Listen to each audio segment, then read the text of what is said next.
en échange de quelques pièces.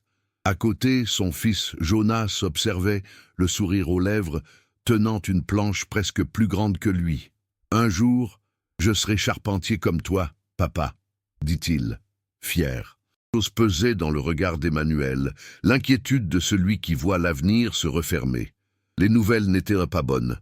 Résister à l'idée. Mais un soir, assis à table, il regarda Marie et comprit qu'il n'avait plus le choix.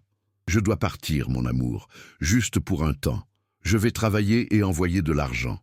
Je viendrai, même si le ciel doit m'aider pour ça. » Le matin du départ, le ciel était clair, mais les cœurs lourds. Emmanuel enfila sa plus belle chemise, glissa dans sa poche le crucifix que son fils lui avait donné et les serra longuement dans ses bras. Le Haïti qu'il quittait, c'était toute une vie qu'il laissait derrière lui au nom d'une promesse. La première bouffée d'air brésilien avait le goût de fumée et de hâte. À l'aéroport, il tenait fermement sa petite valise, son passeport froissé et le crucifix contre sa poitrine. Là, Emmanuel dormit dans une chambre partagée avec 6 autres Haïtiens, au fond d'une maison à Guarulhos. Le matelas était fin, l'air étouffant et le bruit des voitures constant. Malgré tout, il remercia Dieu avant de s'endormir. Ordre et se trompait. Il entendait des rires, des insultes. Gringo, haïtien idiot, mais préférait le silence aux disputes. Le travail, après tout, était tout ce qu'il avait. Une simple image de son fils suffisait à lui rendre la force. « Papa travaille, mon fils. Un jour, nous aurons notre belle maison, » disait-il dans un message vocal, la voix serrée. Les semaines devinrent des mois. Elle doit m'aider. Et il sentait que d'une certaine manière, le ciel l'écoutait. Un dimanche, après des mois sans repos, il monta en haut d'un immeuble en construction pour regarder la ville. Immense, et pour la première fois, il sentit qu'il pouvait en faire partie. Rien d'étrange. Mais quelques heures plus tard, pendant la pause de midi, il remarqua que le groupe WhatsApp des Haïtiens à São Paulo explosait de notifications. Il appela Marie, pas de réponse. Il rappela, rien. Il envoya des messages, des prières, des audios. Le téléphone resta muet, comme si la distance entre eux s'était soudain transformée en abîme. Les heures devinrent des jours. Seule façon de ne pas sombrer. Un soir, alors qu'il rentrait à la pension, il tomba à genoux dans la rue et leva les yeux vers le ciel. « Seigneur, ne me prends pas ma famille. » Visage. Tout autour de lui semblait flou, mais son cœur, lui, battait à nouveau.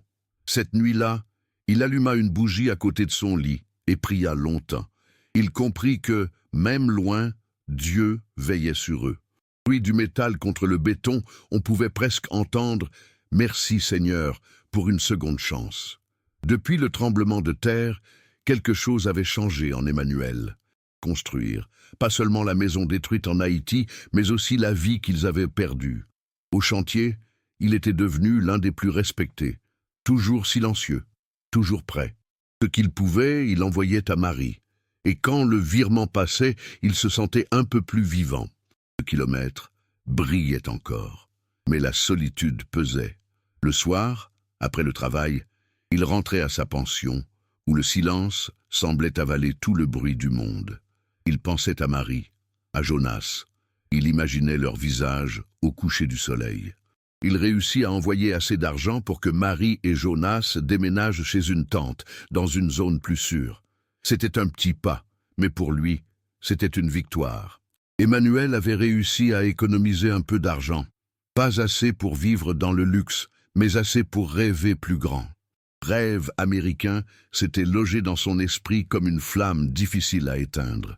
Il pensa à Jonas, à Marie. Il voulait leur offrir plus qu'une maison reconstruite. Il voulait leur offrir un avenir. Et aux États-Unis. Le voyage fut long, dangereux, presque inhumain. Il dormait dans des abris de fortune, mangeait quand il pouvait, affrontait de la pluie, le froid, la peur. Cachant des patrouilles, trébuchant sur les pierres, respirant à peine. Au lever du soleil, Emmanuel tomba à genoux de l'autre côté. Et quand il reçut son premier salaire en dollars, il resta longtemps à regarder les billets dans ses mains. Ce n'était pas la richesse qu'il voyait, c'était l'accomplissement d'un rêve né dans la poussière d'Haïti. Hier, c'était tout ce dont il avait besoin.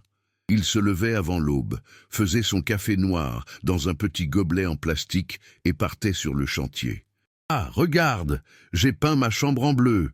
Emmanuel rit, les yeux humides. « Bleu comme le ciel d'ici, mon fils. » Plus d'heures et un meilleur salaire. Emmanuel ne refusait jamais. Il savait que chaque heure passée à travailler le rapprochait de sa promesse, réunir sa famille. Pour la première fois depuis longtemps, il sentit que le ciel lui souriait. Il leva les yeux et murmura « Seigneur, merci pour la force, mais je t'en supplie, donne-moi maintenant la chance de les avoir à mes côtés. Emmanuel, nous avons obtenu les papiers, nous pouvons voyager. » Pendant quelques secondes, il resta silencieux, incapable de respirer. Puis un rire lui échappa, un rire mêlé de larmes. Petite maison modeste, peignit les murs, acheta des lits d'occasion et une table où 3 assiettes pouvaient enfin se poser ensemble. Lumineux, Jonas, maintenant plus grand, courut vers lui en criant « Papa !»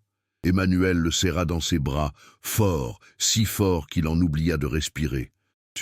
Les gratte-ciel. Marie regardait Emmanuel et, dans ses yeux, il lut à la fois la gratitude et la paix.